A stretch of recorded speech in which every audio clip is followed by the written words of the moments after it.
You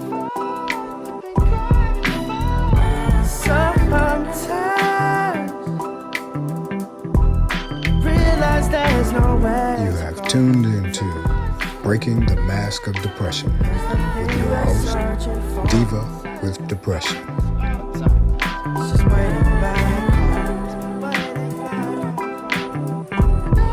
Hey guys, welcome to Breaking the Mask of Depression with me, the Diva with Depression. I hope you all are doing well today.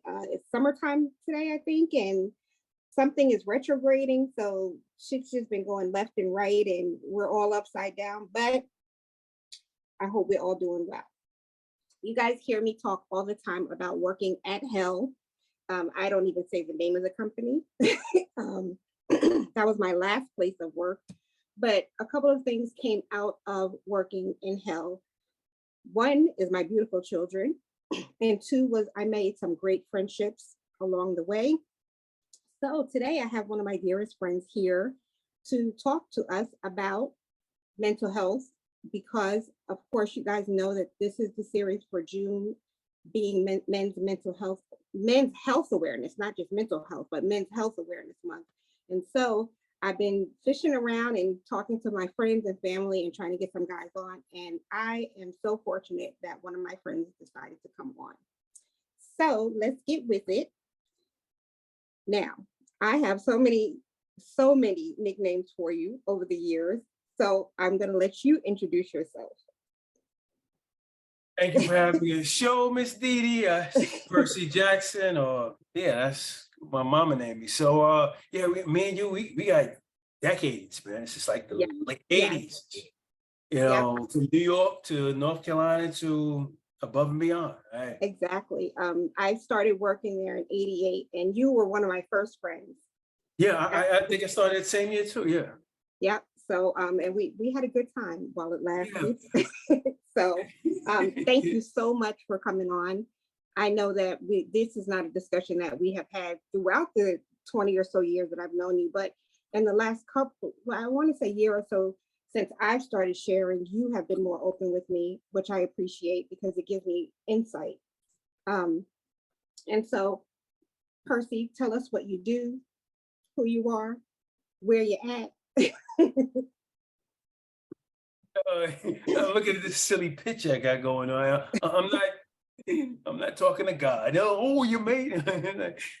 But it's Percy Jackson. I'm an IT engineer.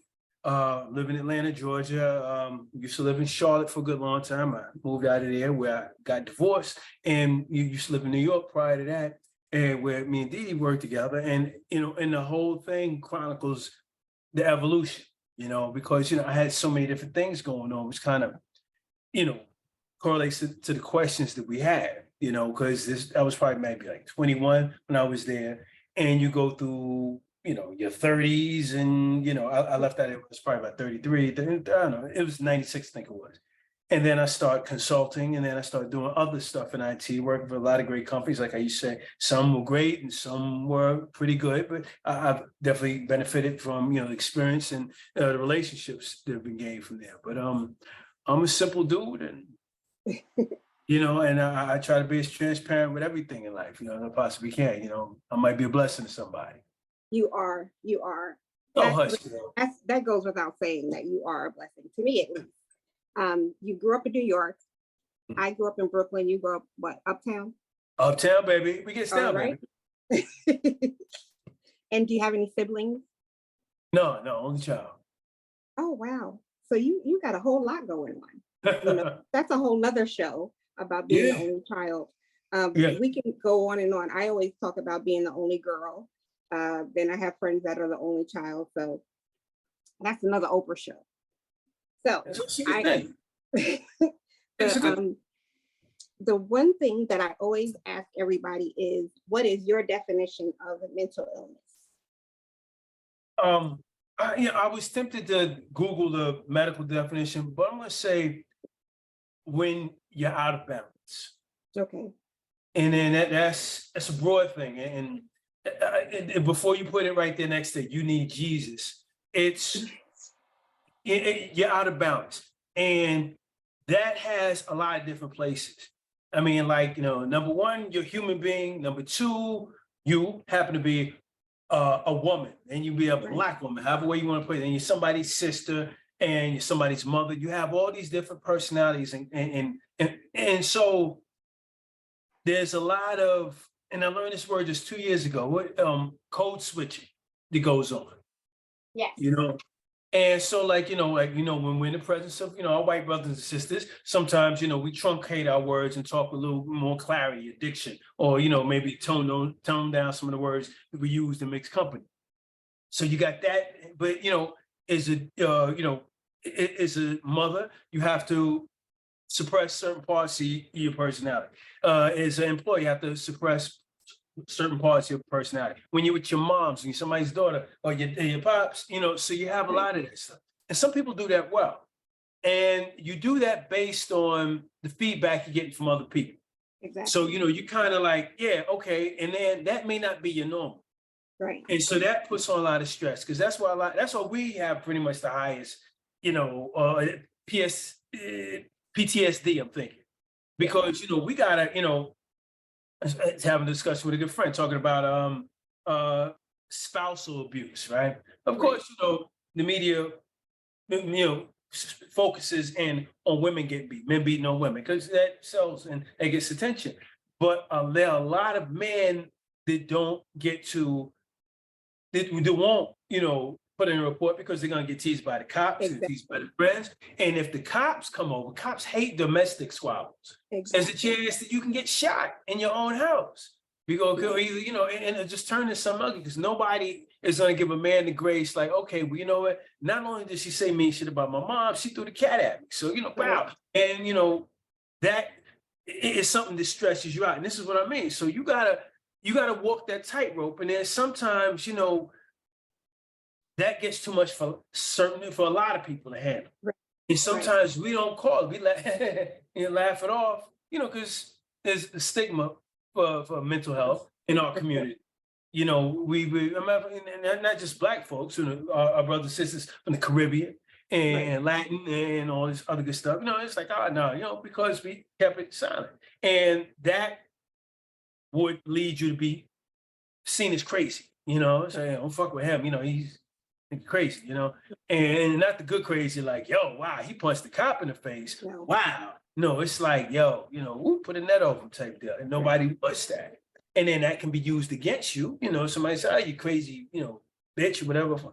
And yeah, so it's a whole lot of I don't, so you fight through it, and sometimes you pop. Right. And and I had a couple of incidents like that. I always say, well, number one, the breaking the mask and behind the mask, that's been my platform from the beginning, because we as Black and brown people, I mean, we've got layers of masks. Like you said, you gotta be the corporate person, you gotta be this person. And the second thing is that we've got 400 plus years of PTSD. Yeah. We sit here and we watch our brothers and sisters being murdered on the news, like on the 5 o'clock news. How do you sit with that? So it's constant. And of course, Black women have their own plight, but Black men have it just as hard, if not harder, because like you said, they're seen in a different eye. Women are safer to the others. Black men are threat to the others. So soft power versus hard power. Yeah. Right. And it does. I like what you said about the balance. That's what you're calling it. The balance is off. So you are one of the peppiest people that I know. I mean, from day one, I used to get in trouble because when I used to come up to bring the work to you, I'd be gone for like 45 minutes to an hour. And it's like, it did not take you 45 minutes to drop the work off. And your personality is amazing. And you're so peppy that from the outside looking in, I would have never suspected that you struggled with mental illness at different stages. So what age do you think the imbalances popped up? What are the symptoms? What was it? I think it was during our time at TIA Craft, because, I was always into music, right? Right. So, you learn a lot about yourself as you meet people, you go in different phases of your life and whatever. That was a very structured insurance company. It was very Yeah. gray, vanilla type thing happening there. And so, you were encouraged to mute your personality, whatever. But also, once I left that, I was working recording studios, chasing that music dream, and it's around a whole lot of entertainers in that type of environment. But see, I'm somewhat of a paradox. My personality is what it is. You're seeing who I am. You know this. Right. But also, I don't like crowds.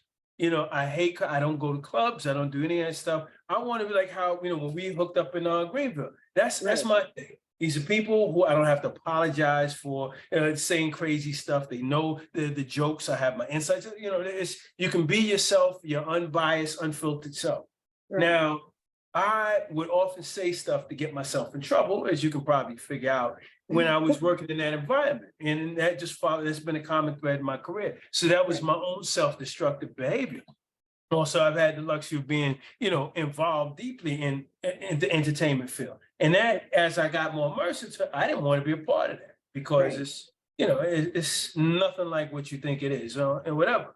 So, and I knew I couldn't feed a family doing it. Right. So, it's where it's like, you kind of feel like, like a cat that was raised by dogs, or something like that. It's like, wow, I'm fascinated, I can scratch. I wonder, but I'm here eating Alpo. What the hell is this? So you kind of trying to figure that out. But the balance part, it's like, we know this from homeless people. Like, sometimes you can talk to them, and when they're on the medication, or sometimes you catch them, they're real people, and they have perspectives, they have ideas, concepts, and you're like, wow, this is a human being, dude. How did this happen to you? Well, this is what happened. And it's always a tragic story. And then let's say maybe you might see that same person in another place. He's talking himself, blah, blah, blah, and he's chasing people with whatever, and it's what happened. And then I think that we all have the capacity to be that dude. Exactly. And that's something. I mean, like, when I went through my divorce, you said, how do I find out? Because, I enjoy having a good time being silly, and stuff like so, and that helps me pass the time. It helps me develop a rapport with most people. And, and that's how I get over some of my anxieties and stuff like that. So now people are more at ease, I'm more at ease. And now the relationship, I feel, is working towards my advantage because now I'm more comfortable with this person because I'm seeing who they are. I'm a very distrustful person as a lover. So maybe that's living in New York. It might be a high level for other people. It might be the standard operating procedures for a New Yorker. But happened like when you went through your divorce, like maybe we can compare notes. I mean, you feel like a failure. Yes. Social media. It's like because now people is like, oh, he went from married to single. And then it's like, okay, but did he not keep his dick in his pants? Did he lose his job too many times? And all those things. So that gets conflated with your value as a human being, your value as a man, your value as a provider, father, all types of stuff. So that weighs down on you. And then, and I'm the best of friends with my ex-wife. She's one of my best friends ever. I couldn't ask for a better mother for my daughter, until I said that. But she's an awesome chick backwards and forwards. She's always been that margin I can always look to that, that's the way it's supposed to be. And during that time, when I became persona non grata, I got a job at Blue Cross Blue Shield. And we've been on a government contract, so we were building the company from the ground up, and I thought it looked great on my resume. So I did that, right? So then, ex-wife said, get your shit out. And I said, all right, cool, give me a minute. Just start this job. Let me stack my chips. And it was like God was smiling on me because I was in your daughter's town, Jacksonville, Monday morning, back home on Friday. So I was out of her here. Yeah, so God was like, I got you. And so what happens is we had part of the job took me to Wisconsin for 21 days straight. We was building the data center. And then my boss at the time, real cool dude, we're still friends this day. We was having a good time. We was just drinking and eating, just after day's work. And then he said, well, first, how's your family? And then I got happy and I burst into tears. I was like, oh, yeah. Wow. And then some and it was like that, you remember your mom's beat you with the real belt, it was, I couldn't get my shit together. I was like, how the fuck did this happen? And then, I was like, Son, and you dealing with that overwhelming, whatever, all those different emotions coming at you, fighting to get the attention it thinks it deserves. And then it took me about maybe 10 minutes, and I said, dude, I'm sorry, it's the voice, I get it, and he was cool. So we Mhm. talked about it the next day, and then at that point, I just really start paying more and more attention to what's going on in my head. Now, we didn't get that job. By the time I got the balls to say I need therapy, couldn't keep a job. So I Right. was still fighting, trying to get out of the hole that was pulling me down. Right. So it's like I couldn't get I don't think Obamacare. Yeah, well, I might have Obamacare, but whatever it is. I was traveling all the time. I couldn't stay in the job because my head was always in a bad place. And it was just, and then it was one time I was like, this is the worst thing ever happened. Uh, uh, I was interviewing at this spot. It was a consulting gig, and like halfway through the gig, I had to take a security badge ID, Mhm. and I saw my picture. I went down to it's about 205 pounds now. I went down about 178 pounds. I looked like a crackhead. I was like, because getting out of bed was hard, Right. real hard. Right. Food didn't taste the same. I wasn't, and all I could do, and I call it hitting the fast forward button. I would try to, I was so tired, and I would spend most of the day sleeping. And that was just hoping that I could have enough energy to go pick up my daughter on Friday and act like everything was all right, because that shit was exhausting. Yeah.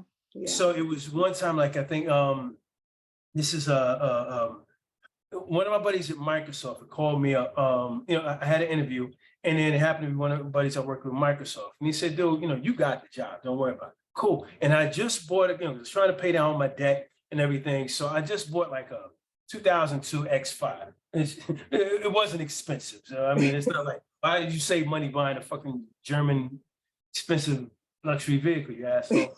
But it was a problem. Probably after the first 2 months I had it, every weekend, no, at least seemed like it was 1 month, something just $1,000 worth of damage happened. So I was making better money, and I was at a permanent gig at the time. So I just couldn't spend $1,000 every week on this car. And so like what happens, it's the last time this thing died. There's this big mechanical Kentucky Fried Chicken somewhere in Marietta. You've probably seen pictures of it. I'll send you a picture, whatever. Yeah, I was waiting at light. I just burst into tears. And then my daughter, she had her headphones on. She had a little, it was still iPad, Apple Surface, whatever. That's a little thing that I touch, whatever that thing is. And she was in her music, and then I was like, and then I'm looking in the mirror, and I'm trying to get my shit together. I'm like, because like I was always fearful that my ex would just pack up and just take this little girl and go somewhere else. That was a burden. I was worried about not fucking up this new job I got and all this stuff we talked about earlier with the social media. So all of that, and it's like, wow. And then, it ties into like, question number 7, do you think there's a stigma for shaming where men are concerned? Oh, hell fucking yeah.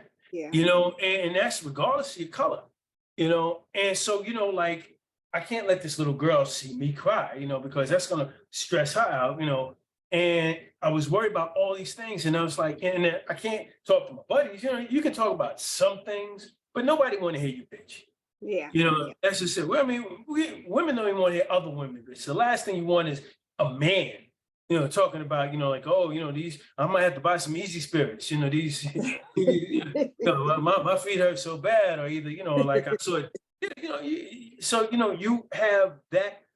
And that's why I chose balance, because you're juggling your personality, you're managing that threshold, how much you can expose, how much you can say, how you should respond and react to a story. Today, like I'm in the process of a building. So like I stayed at the new building a little bit too long. So it's probably about maybe 10 after 6. My badge now doesn't work on the building that I've been working all day. So I'm like, So then like, like I go around to the other side, and then one of my coworkers, comes in like, hey, thank you. And there's another person behind him. Both of these people happen to be white. So like, I spoke to the guy, David, hey, what's up there? And the other person is like, yeah, and who are you? What? Okay, yeah, and that was it. But of course, I'm one of two black people in it. Right. Actually, there's another black, yeah, and some Caribbean folks in it as well too. But you know, people you can look at and say, ah, nigga. So what happens is, but then I said, dude, I said, I'm Percy. Who you? He said, oh, I'm Joe, blah, blah, blah. And he was cool about it, but now I'm a little annoyed like I used to. Feeling away. Yeah. And but then I say, you know, playing back in my head, there's two black males in that company. Okay. Males are considered threats. Okay. He's obviously never seen me before. So at that point, I'm giving myself reasons to show grace. Right. That's stressful because I got to talk myself off the list. I got to police myself.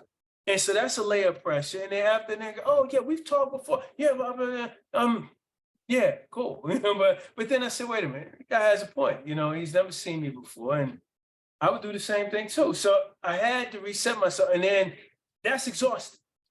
See, they don't have to tell their kids what to do when the cops stop. No. And stuff like that. Yeah, and just look at your beautiful locks out there in California. You can get fired for having locks or natural hair or something like that. So it's a whole lot of stuff that just feels so out of balance. It's like when you find yourself teetering like, yo, I'm about to lose it, you know, and that could be anything with anyone, you know. So it's just one of the things where it's like, yo, hold on, I do this shit at my job, I do this shit in the supermarket, I do this shit in the gym. I ain't doing here, but you know, or either just pop, and then you know, you're anxious or anxiety kicks in. Or So that was that. I mean, that was part of the question about situational, environmental. One thing that I always discuss is genetics. Is there anybody in your family that you have recognized that is dealing with it? And that's from generation to generation on both sides. I can tell you that it's a long line. yeah, So do you think that there are genetics involved in cahoots with the situational or environmental? yeah, of course, yeah. I'm giving emphatic, uninformed yes. It's because you know, like you know, we didn't have the luxury of seeing psychiatrists like that. But you had to have money or you have a really good plan, you know, with our parents and before them, before civil rights and stuff like this. There's a lot of stuff we just had to deal with. And then, of course, that only feeds into the stigma. And it's like, okay, well, if I need help, so we got a whole lot of undiagnosed psychoses being handed down generation to generation. And another thing is like we were talking about lowering the bar on mediocrity. We don't have an interest in these things. You know, we'll talk shit about bacon all day, you know, and talk about rubbing crystals and the moon being on retrograde. But yo, this mental illness shit is official, you know, because you don't know when you're gonna pop. You don't know what your trigger is because we put on that facade of fitting in, of doing what's necessary, acting the way. Because you know how many times, and this is I try to be, you know, the person I am. It's because how many people, you know, all of a sudden, like how you said, you know, like, damn, you know, I didn't know you was into that. Because, you know, think about how we were socialized in like elementary school. Right. You know, like, hey, teacher, your teacher, and your arm would be swollen because, you know, you want to show what you studied hard for. But then as you get junior high school, start hanging with the cool kids, the hand don't go up as much. And then it's less cool to be smart. You know, so those are things you feel. So it's a lot of stuff that's, you know, that we should naturally evolve into living in a civilized society. But at the same time, it's like a lot of things are who we are. I mean, think of how many gay friends we got. I mean, like, you know, their stories break my heart. Or how some of them, you know, they had to act butch, you know, hey, blah, blah, blah. And then, you know, and then you know, somebody said this to my dad, threw me out the house. I live on the streets. But, you know, it's ugly stories. So it's so much stuff that we have to suppress to be naturally all who we are. For external validations, then compounded by what we may already have genetically, or actually, you know, undiagnosed psychosis we dealing with. It's a whole lot of things, but we rather, you know, blame it on the zodiac, the position of the moon, or bacon, you know, and it's like, this is, you know, we got to do the work, you know. Yeah. But I was telling you that the last episode I interviewed my brothers, and some of the symptoms that I mean, there were things that I recognized in them growing up, but they discussed some of the symptoms that they had and how it showed up. But they also shared about how they weren't confident enough or found anybody to talk to. Right. And it's only now that, you know, the men in my family will come forward to discuss, you know, different periods of depression. Right. Did you have that male figure in your life that you could go to? You And it could know, have been, you know, dad, uncle, you know. no, you know my best friend, Daryl, man. You know, me and him, we got stories. You know, Right. So, I mean, yeah, if there was a movie, I mean, there's some stories, but you know, like we spent a lot of time on the road because you know you know had the music thing going on, Right. and I've known him all my life. You know, probably you know single digit years. You know, because he always lived 4 blocks away from me, and Mhm. you know, and we've always talked about change. You know, so and that's all we ever talk about. Say, hey, this is, and then you know, and you're honest because when you have somebody you trust who, you know, it's like, yeah, and then you care about them and you feel that reciprocal energy coming back, you know, then it's easy for you to say, yo, this is what's up, this was something I had, blah, blah. And then what adds value is when somebody say, Dee, no, that's a bad idea. That's stupid. No, don't wear that. You go, you know, don't get laughed at. And because you know, you need somebody to say, yo, shoot his men. Your breath is crazy. You know, and even if it hurts them, because you know it's coming from a place that is straight up love. You know, where I need you to do better. I don't care how you feel. Yeah, your feelings hurt, but yo, you chew this, you know, you don't chew this gum, all them girls gonna scream at you, gonna be known as, you know, the human torch, you Right. know, something like Right. that. Your breath is crazy, you know, and you need that. And but see, a lot of times pride gets in the way. That's another, you know, little human condition. You know, so I mean, like,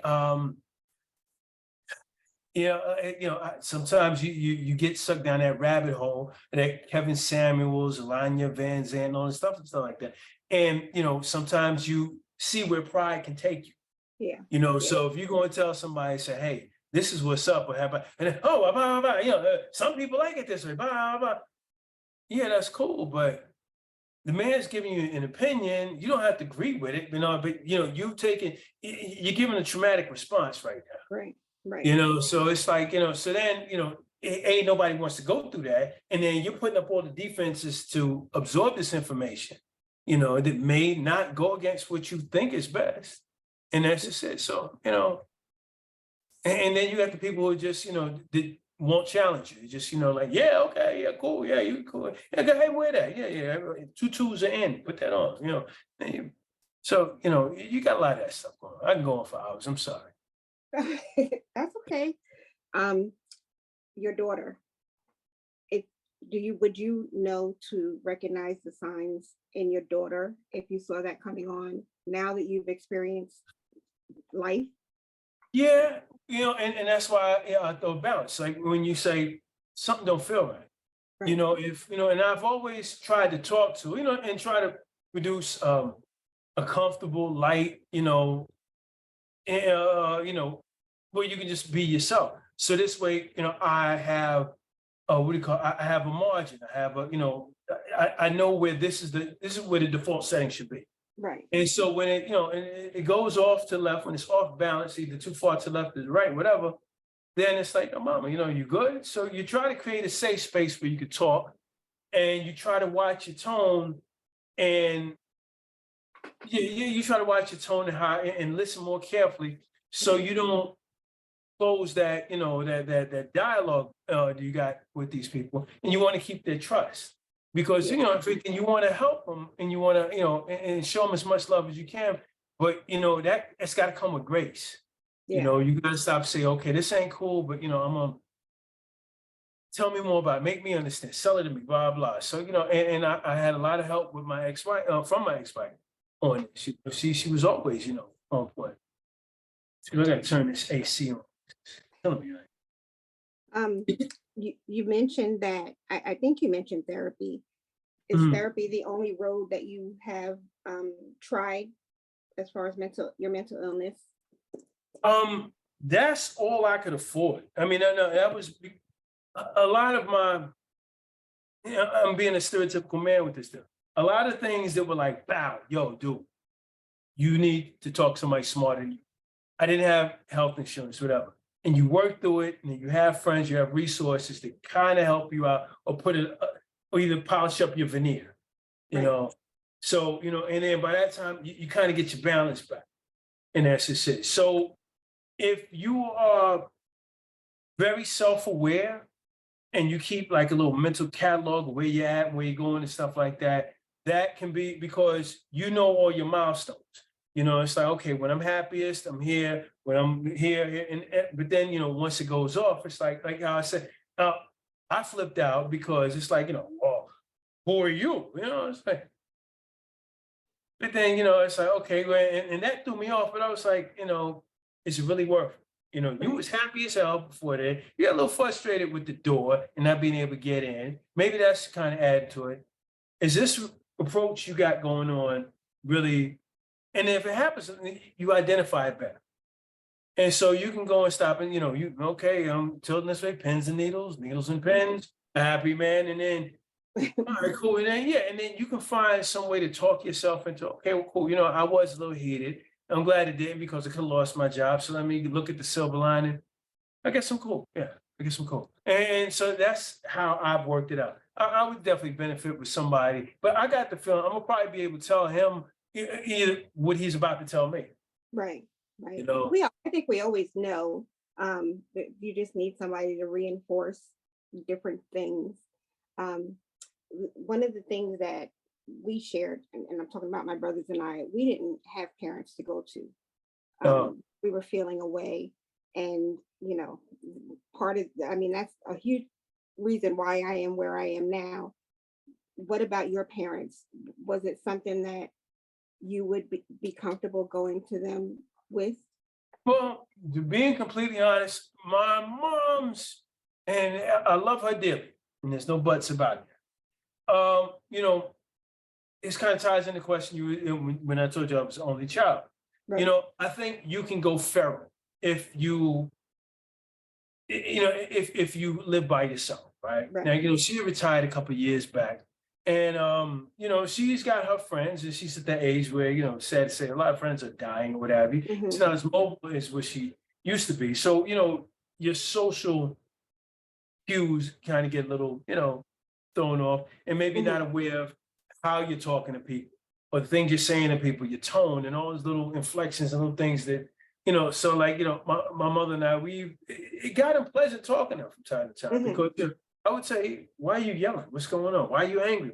And then she would say in an angry tone, I don't see why people are always telling them, I'm like, Mom, you're yelling now. And so like, I think it was like last summer, it was something where the tone was really crazy. And I was like, Mom, I didn't get on a plane, fly 2 hours, get to the airport 2 hours, get on a plane for, this broke down, I was traveling for 6 hours to get here, to only be here to leave tomorrow morning to argue, Right.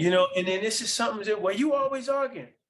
Okay, but that means I got to de-escalate every time it goes. Because at that point, I didn't want to accuse her. I'm just trying to get her to understand how this is wrong and it's making me feel. Right. So, you got to walk that tightrope. This is Mom. I love her. There's that reverence already there. And then how can I say this to get the most advantageous, result, how can I get the outcome to be positive? So that was, really caused me to stop and say, I got to weigh this out. So you catch these triggers and you become more aware of what's going on around you, what energy you're putting out, and the energy, how you're receiving energy coming out. So you learn to protect yourself. And I didn't want to protect myself by being a complete asshole, because I am an asshole. But I didn't want to be, like, okay, well, nobody wants to fuck around with you, because that was how my father was. Right. Both my parents are alcoholics. And, Mom, she bust her ass. She worked, I don't know, 12, 13, 18 hours a day to make sure I had a roof over my head, food, and my tummy and everything. It's the best mother I could ever ask for. And, and her having me so young in the time before welfare and probably the edge of civil rights was still new and everything. Right. She had all that stress as a single woman by herself, and then she met my father, and all of a sudden now she got to take care of my fat head. And so this is, she's probably maybe 19, 20 when she had me. And then it's like, I got to deal with this. So to escape that, you had alcohol. Yeah. And then my pops was married, when I was born. So I was the product of a piece of ass. Mom's a side chick. And, so I know he loved me, But, you know, and this is part of my evolution. As you get a little older, you know, yeah, you go through that part where you hear Public Enemy, you be like, yeah, you's a deadbeat dad, fuck you, blah, blah. Yeah. But you gotta deal, Pops always say this, you gotta play the cards you dealt. And he was married and chick was well-to-do. He had a lifestyle and that was important to him, I guess. And, you know, he did come by, I had more of a father than my other friends had. You know, he was, you know, stick his head in the door for 20 minutes, you know, maybe a couple of nights out the week. And I appreciated that. And he would take me on places and, you know, and help mom out whenever he could. But I didn't want to be that dude as a father, you know, and I didn't want that type of boy from other stories. So he stayed in the bottle because, you know, he had some crazy shit going on in his life. And then my mom's in the bottle. So, you know, I watched them. So I had to insulate myself from that. I love you, mama. So, you know, like, the house became a place for me to wash up and do my thing, but, you know, I had to get a job. You know, I didn't have to get it, but I wanted to have my own money. I want to help out in the house. And, you know, I did this, you know, and it worked over here. We met, and then, you know, just gradually just trying to make it to the next level. So mom was always hustling. Then she self-medicated to deal with this shit. Dad did that to escape. You know, he was a cool party dude. Everybody loved him when he had a little something up in him. But, you know, I didn't want to be that person that, you know, I need the super serum in order to become, you know, to just deal with life. So, you know, that wasn't really an outlet. But then, you know, like me and D, you know, we go to work together, come back together, hang out together on the weekend, whatever. And you just start talking because, you know, you evolve as a man. So, you know, back it was, you know, I'm chasing these chicks, you know, I need to make some paper. And it's like, I need to make these moves, you know. So then, you know, that whole evolution, you know, because your boy or your girl is going to tell you exactly where you at, you're going to hear some truths. And then, you know, my rest of my crew was like that too. So, you know, we kept it 100% and unvarnished for each other. And that energy was reciprocal, you know? So, I mean, we goofed around, played and had a good time and everything. But, you know, at the end of the day, here's where we at. That is, in all the conversations that we've had, I don't think you've never shared some of that. So thank you for that. The addiction thing, we're all addicted to something. I always say that, you know, alcohol, drugs, Entenmann's cakes, that's mine. You know, it's so hard for me to listen to you and brothers and friends talk about these things that they had to deal with in life, because how do you move on from an addictive, you know, in a situation that involved addiction? You know, we did it. You know, my daddy was alcohol and drugs later, and, you know, different things like that. I just think that it's so hard for men that are addicted to raise men. And that's where the complications come in. So thank you for sharing that, Chef, because that's going to help somebody.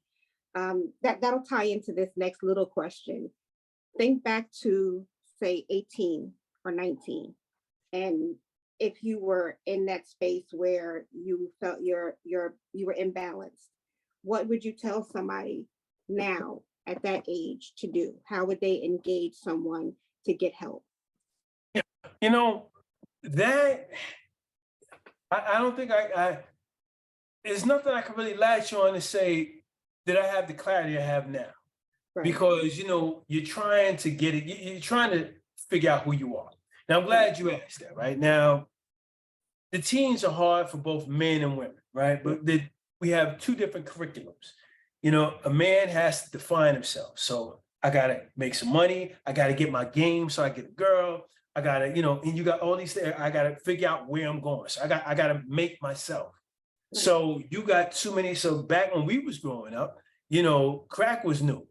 So, I mean, niggas that had their life together, had a W-2 and a tax return, would convince that girl to go get that tax, give the income tax check. Let me flip this. Boom. Everybody walk around beepers. They're trying to, you know, they encourage the bad boy shit. You know, it's like, yeah, you know, but I'm hustling, I in the street. Nigga, you work in the middle. Stop it. Yeah, but still, you know, it's that type of stuff. And so you got those things that you're fighting against because you're constantly trying to fit in whatever lane you think you need to be in. Now, I was always my own person, because I was a corny dude. I stayed a corny dude, and I embraced my corniness because, like, my crew thought the same, because my friends, and Right. we were always 100% with each other, so they accept me, so I'm good. And at the same time, I was always around cool people, because it's back in it was before the music industry really kicked off. You knew all these people when they were coming up and stuff. So I'm always around cool people doing cool things. So it was nothing to stop saying, dude, you're being an asshole. And then so and so you're trying to figure out, okay, well, how can I use this opportunity to get to the next opportunity? Where do I need to be? Do I need to tune this up? Do I need to be a love man? Do I need to be a thug? Should I punch a cop? Should I go and try to fuck a celebrity? You're trying to figure all this stuff out.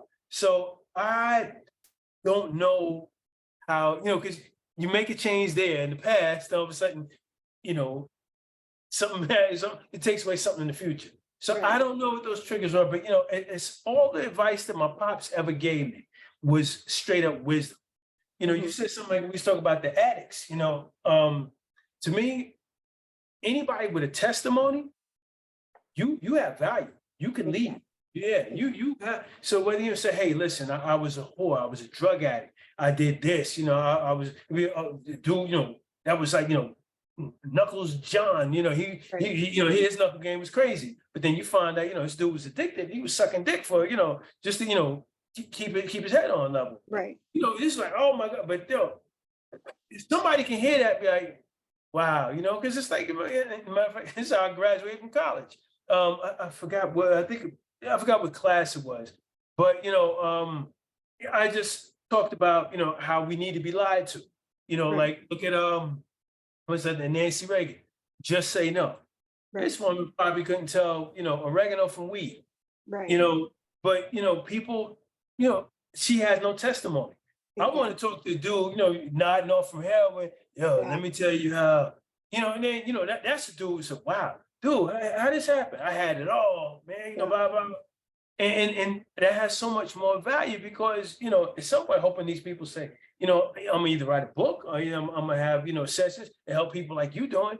And, so going back to answer your question, I don't know what and I wrestle with that. What advice would I give my younger self? I would have got a little bit more focused on my career, Right. excuse me, and I had my fun in the music industry, but I'm glad I got a chance to see it for it's like, you can't, this can't be sustained. So that, helped me choose the career path I got.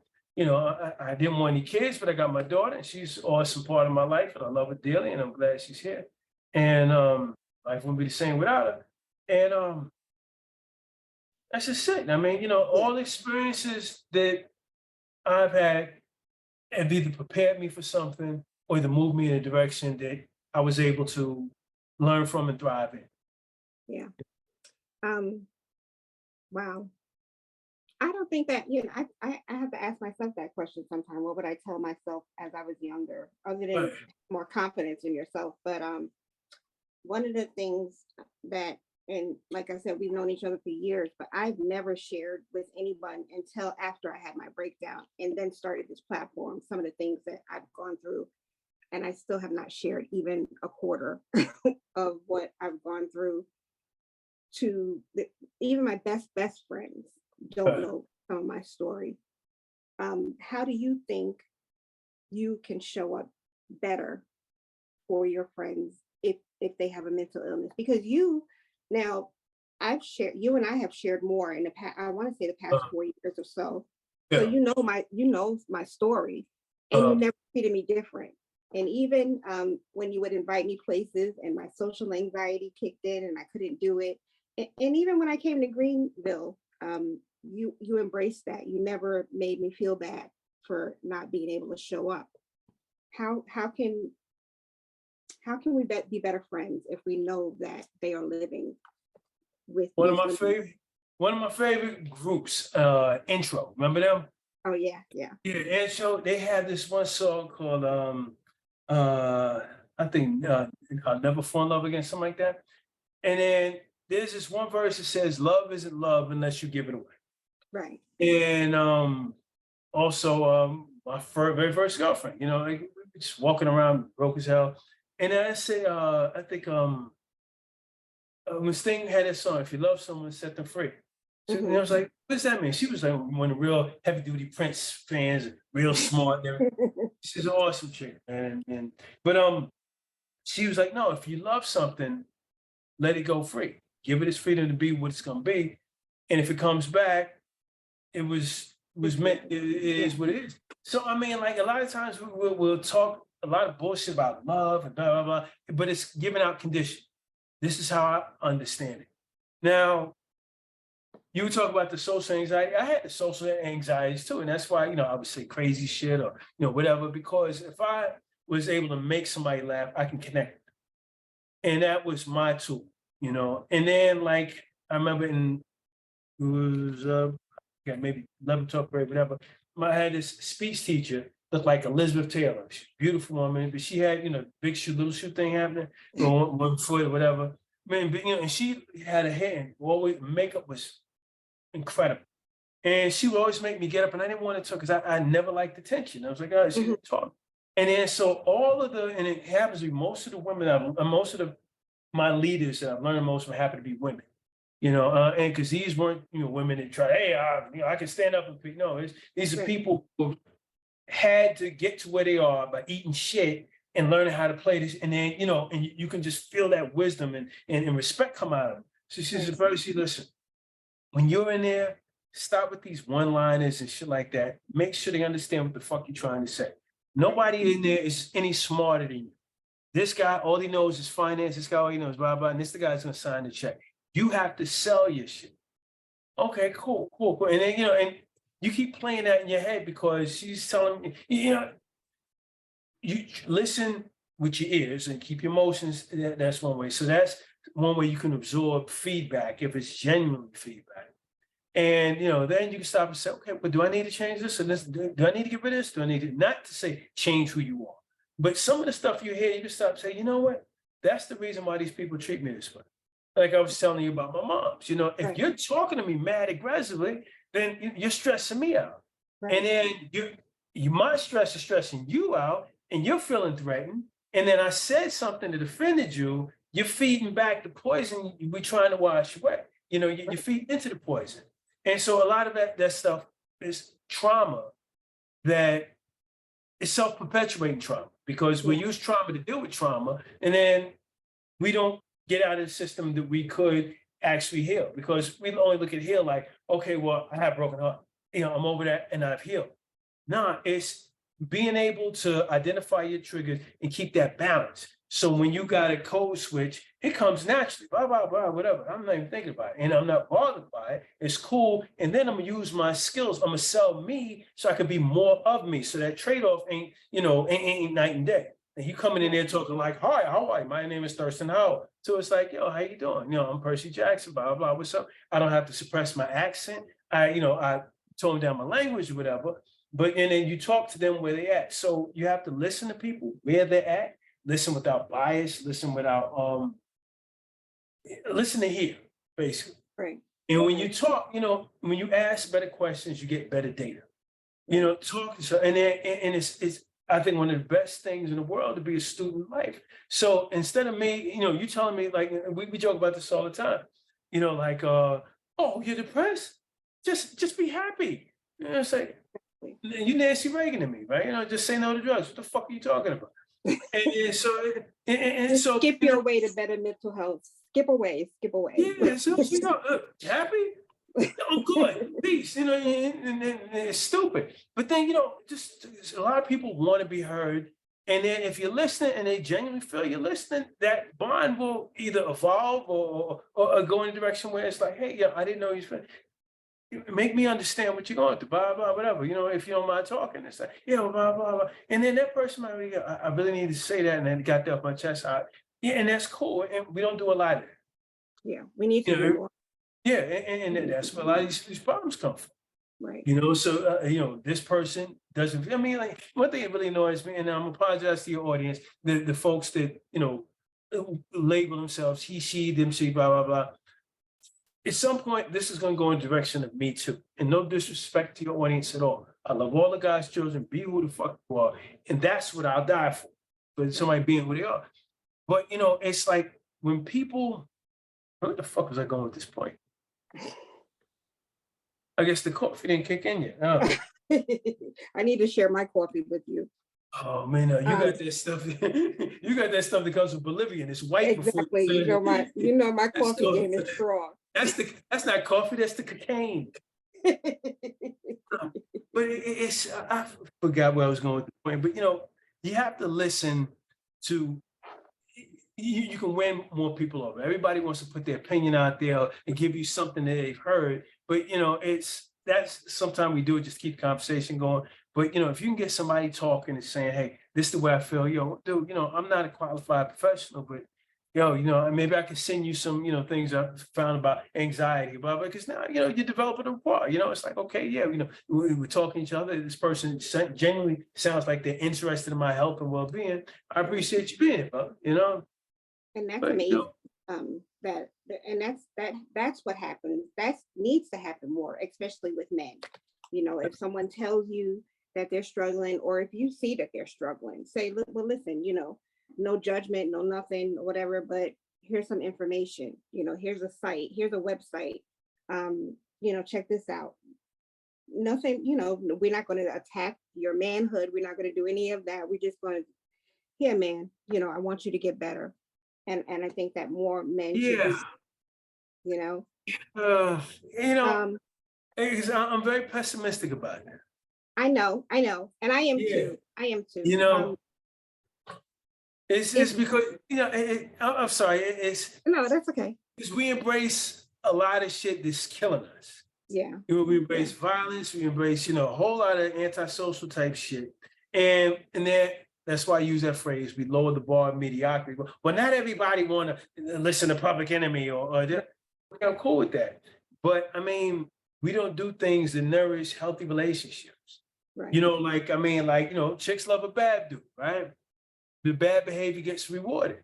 Now, seem like we respect the dude who got out of jail versus the dude who's now the older dudes. That dude, he come home every day. And as soon as he come out, he got the kid on the bike. He's doing that. That's a real father. We give him the props, stuff like that. But still, the dude that's like, the action man, the thug, the playboy, we embrace that.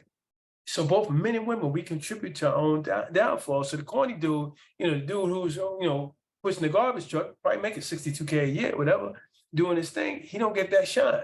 He's not sexy. He's not, a hero. So, we feed into the negative stuff. So being positive is, girl, your hair looks nice. Or, it's nice Jordans, whatever, And that might be what's needed. But I mean, you got to talk to people where they at, So it might work with John, but it may not work for Jimmy. You know what I mean? Yeah. We have to, I want to say we have to keep pushing, but sometimes you can't, like you said, you get pessimistic, you get disgruntled. But you I'm get gonna ask you two more questions, and one is not on what I gave you. One of the things that bugs me is the way women approach the men in their life as far as their feelings and emotions are concerned.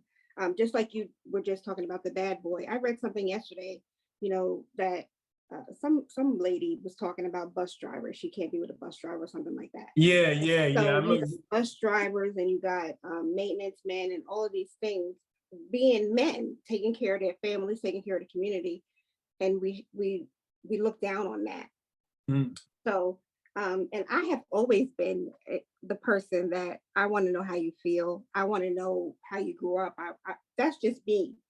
What would you say to women or a woman, as far as approaching a man about those situations? Any situation, I would always tell a woman, go out and talk to we all got men in our lives, right? Right. Matter of fact, speaking of psychology, it's a theory that I've read about, that how men and women, well, number one, we're different, how we process information. It's called waffles and spaghetti. Have you heard that phrase come up? No. Mm-mm. Waffles, compartmentalized, butter, the syrup, and everything stays in this little segregated area. Spaghetti is everything put together. Right. Because you filter your your logic through your emotions, there are no real boundaries with the problem. So one problem bleeds off to the next one. So now all of a sudden, you know, like you in a burning building, fire truck pulls up, they put the ladder up there, and the guy comes up, Ku Klux Klan tattoo. Fuck that nigga. I said, oh shit. Oh, hold on. We got to get out of here alive, you know. So that would be, yeah, the logical way of thinking. And that's just it. So if you know what side of your brain is controlling your thoughts, that's an advantage on you. And men, we are very logical. Now, I have a tendency of straying off. Hit me off with the question again. What advice would I give a woman in approaching the men in them and the men in their lives, you know, if they are living with a mental illness? How they approach the men and women? All right, and this because I thought you said men approaching men like, hey, in a amorous type fashion. All right, cool. It's really hard because see, like, feeding what I said about men and women are different. Sometimes it's hard for some men to take suggestions, advice, or whatever from women. And sometimes the dynamic of that relationship may prohibit clear communication between subject A and subject B.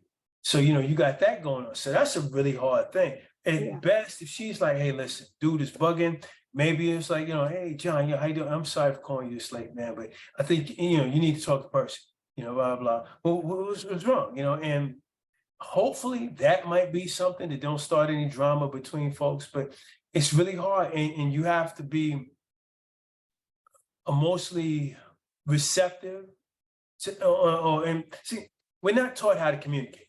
Right. We kind of do shit based on, and I was kind of alluding to that with my other rant, but you know, it's like, so we'll address a situation based on our level of understanding, say how we feel, react on how we've been made to feel, and our outcomes won't be what we needed to be for that circumstance. Right. So now you said something, well, yeah, you always shut me down, blah, blah, you know, and it's like, well, hold on, you know, you're supposed to be talking to him about him, but now it's about you. Oh, you always shut me down, blah, blah, blah. So now he's got the defense up, like, oh shit, you know, I'm going through my bullshit. Now you come me with your bullshit. So it's like, yo, fuck all this shit, you know. So he go back to playing Xbox and just being, you know, dealing with the problem as best he could. So I mean, it goes both ways. Before your female audience, you know, say fuck this nigga. It's, you know, it goes both ways. And so, you know, hopefully at some point in your relationship, you have that conversational path to, you know, have that dialogue about, you know, some stuff that might be a little sensitive, something, and you have the skills to phrase that question or a little nugget of information in a way that he's going to be receptive to it, you know. So that's difficult too. It's very difficult, man, because like I said, we're not taught how to communicate. Right. You know, so I mean, a lot of people, I mean, and it's like, and a lot of us aren't social. One thing I'm really fearful for women right now is these incels. You know, and see, you know, because like, you know, I won't get in the political side of that, but you see that this anti-woman thing is popular. It's deep. It's deep. Yeah, it's deep, and especially, you know, with you know, I mean, I'm with this abortion shit. Yeah, I want to break some, flip over, burn cars and shit, man. You know, it's crazy. And so you got these dudes that probably were never socialized around women, that don't know how to talk to women, that use this biblical bullshit and everything else and political power to make women's lives that much more, you know, difficult. Yeah. And it's uninformed. It does nothing for society.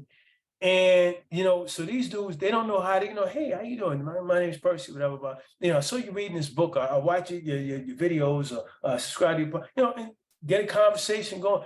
They don't have those skills. So they get frustrated. And it's like, well, I'm a man. And, you know, I wear a suit and I buy flowers. And why don't these bitches love me? And so they find other assholes. And now you got like these packs of these incels, and they're dangerous, you know. And they start a podcast and shit on women. Exactly. They say mean things about women. They get, you know, and it's so that scares me about the future and stuff like that. And that's outside of just our blackness. We got some black incels in there too. Yeah. But you know, it's, you know, the men, because I had older dudes that would tell me, you know, nah, that ain't how you talk to them, man. You can't be doing this about. And that goes a long way, because now you're like, okay, cool, you know. And now that you're older enough to understand it, you know, something, use your social skills, kick it to the young cats, because now, I mean, I appreciate dude call me Unc and everything like that. But like, I try not to be preachy, I try to listen and everything like that, because, when you putting your life together, I remember all those little breadcrumbs that my peeps would leave out for me, and you hope that you Right. can give some of that back to the next generation, so empathy, yeah, it takes a lot of empathy. Yeah, they should have classes, because some of us are too empathetic and some of us are not empathetic enough. So, It maybe goes to there's- the balance. yeah, That's the balance thing. yeah, You got to know your triggers. yeah. I like. I keep going back to the balance. I like that, Percy. I'm gonna write it down. Oh no, we need a T-shirt. We need a T-shirt. Share with others, yeah. Okay, the last question. What nugget would you like to leave for brothers that are listening? Keep your balance, man. Keep your balance and always seek that balance, man. Everybody, everybody who's in my life, I always think of them as people who I aspire to be like, or they have some traits that's like, yo, this is why I love these people, or this is why they have value. And it's nothing wrong with even having a transactional relationship person or hang out. I can't stand him, but he's real good at this. I'm learning how to be, and that's cool. And, you have to keep that balance with these, but always be around, because all these relationships will tell you a lot about yourself, why you're friends with these people, what you're getting out of it, and then how you respond and how you communicate with these things. Now, like I said, I'm a big proponent of mental health, folks that are, psychiatrists and strengths counselors, all that. I encourage that. Even if your situation requires medication, you're getting that help. And then, like, the trick is, it's like, and I get, apologize advance, religious friends. I hate when they give you a half-ass answer. You need Jesus. Right. Show me the directions. You know what? We just sit up and pray. And no, I'm having, yeah, but it will. No, talk to somebody smarter than you, saying, hey, listen, you know what? Maybe you're the other Black dude in the building. Has this guy ever seen you before? Cool. He's never seen you before. And if you talk to him, which I did talk to him, you realize he didn't come from a place of malice. He's never seen you before in the building. And, you're only one of two Black people in a very white company. I learned my trigger. I didn't respond. I responded instead of reacting. Right. So, you learn those types of things. And then, as you alluded to, with the sharing too much, I'm only going to give what I can afford to lose. Right. And you have to have a hard set boundary on that balance. Because, they say, if I go, too far to the right, I'm gonna flip over. If I go too far, I'm gonna flip over. Give a little bit and see how they respond to it. So, hey, if this somebody who seems like they're giving me back, as much as I put into it, that's it. That's your, because then all of a sudden, hey, why you sit down? Well, I co-signed for the car. He called me a bitch, and then we don't talk no more. Oh Lord, and then it's then you feeling stupid. You don't want to tell anybody. So that loop, you're getting that little fucked up loop in your head, and you don't get it. Now you're bitter, and then there's other traumatic, drama filled little chain events going on in your head. So you got to keep balance and always seek balance. If a person isn't giving you back what you're putting into it, give yourself some distance. Right. Don't get mad because you can't make a person, treat you better or whatever. They have to do it on their own. But you're like, hey, okay, cool. I didn't spit in your water today. Okay, cool. That's nice and everything. But, it should come naturally, everything. And when you find yourself, okay, well, cool. Like as we were talking before, when you have to code switch, I would rather work on my personality so it's enough to make a person be interested in me, whereas I have a little more social equity to that person. I could be a little bit more myself. So I'm not stressed out, feeling like a cat in a room full of dogs trying to survive. So, it's all those little things. I mean, even with your girlfriend, your boyfriend, if you don't feel like you're getting as much as what you're putting into it, it's like, we need to talk about, I ain't gonna get you for so far, but you're gonna notice when you start pulling back, because now the balance has been broke. Right. And that's just it. And to me, it's just, if somebody can show you where those markers are, or how to put those markers down, that's where the counseling comes in help. Because, some people, like family events can be traumatic. Right. you know, yeah. and yeah. So, I mean, you gotta learn how to deal with these things. Yeah. So, I've had my ways of dealing with those things and they've been effective for me. But I can't pass that off as advice to somebody else. You'd be like, yo, yeah, I mean, they just disowned me. What happened? Oh, I bought bacon to the bar mitzvah. You fucked up, Black, I can do it, but you can't, Or either the white dude said, nigga, like, he said it was cool. Fucked up, like, he lost his job as a YouTube video, trending YouTube video. So, but you got to seek balance, man. Yeah. And that's just it. So, and then the balance, and this is why I'm not shitting on Jesus at all, but it's just like, you got to find those markers, somebody help you identify, these are my triggers. This is, I need to process this differently. Or either I believe I need it because this makes sense. This man wasn't trying to be racist. He was just protecting the place we work. So, okay. Yeah, but still, am I going to let go of this? Am I going to hold on to it and make this part of my personality and block my blessing? Yeah. And I would have been the person with the Vaseline acting up, but that's why I got friends like you. I'm blessed for all of that reason, but sometimes you got to kick somebody's ass. Yeah. As my man Omar said, Avon Barksdale, got to send a message. Got to send a message. Oh, Got to send a message, yeah. So yeah, and sometimes you have to, put on the Al Sharpton sweatsuit, but they see you put their hair in a ponytail, a Vaseline, take off your earrings. It's on. It's on. There you go. She from Brooklyn, right? Yeah. We can talk about this. This is no reason for us to escalate the fisticuffs. I want to thank you so much. I know I keep saying it, but I know for a fact that the things that you shared tonight are going to help somebody because you are so open and honest, and you're always open and honest. And I appreciate that. I appreciate you always supporting me. So, in yeah, I keep it. I got a bad memory. I keep it. You're a great guy. You really, really are a great guy. Thank you. And I thank you for, and I want everybody to know that this is spur of the moment. We were having a conversation and you were like, I'm down. So thank you for sharing. Whenever you need. I'm sorry, I'm stepping over your lines. No, go ahead. Whenever you need me, mommy, I love doing this. I never remember whose podcast I'm on, but I'm talking the same shit, But that's so, what I'm going to say. That's what I'm going to say, because I'm going to have you back because one of the main things that we have in common is our love of food and cooking. Oh, and you see these bat wings, right? Look, I got them.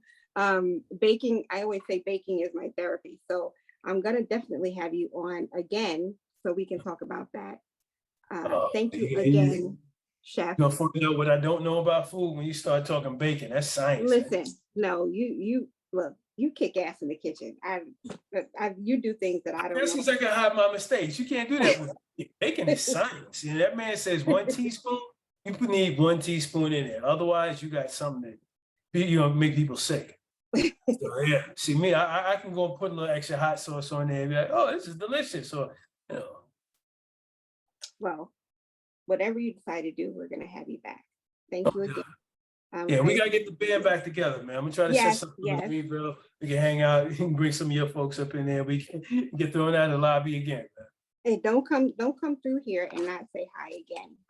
No, I'm sorry. Yeah, guys, I went to Kevin's Kevin's retirement party. Oh, okay. Okay. Yeah, I was up there, but whatever, just in and I was just back out because the weekend. But yeah, and that's it. But I'm trying to get some more time just to get up there and just chill for a minute. Now that I have a real job, some vacation days and just gradually get up there and gradually come on back. Well, enjoy it. Yeah. Keep being you. Thank you. Consider me a friend of the show, man. So whatever you say, Bruce, you got a minute? Yeah, there you go. Come on. That's right. We're gonna have you back. I'm definitely gonna have you back. All right. Thank you for your friendship for all these years. Thank you for your friendship, Mama. Love the shit out of you. And we gotta get the band back up. Okay. All right, Mama. Hang on, don't leave. He did leave. Thank you for supporting me, guys. Thank you for listening. I've received some wonderful comments, some wonderful feedback. If you don't already, look me up, Diva with Depression. You can follow me, subscribe to my website and to the podcast. Listen, share. Like I said, it's Men's Health Awareness Month. Share these nuggets because you may just save a life. Thank you to Illumination Media and Technology for all of their work on my show. I appreciate it. You guys stay well, find some peace, and always remember that you're a superhero. Take care. Bye.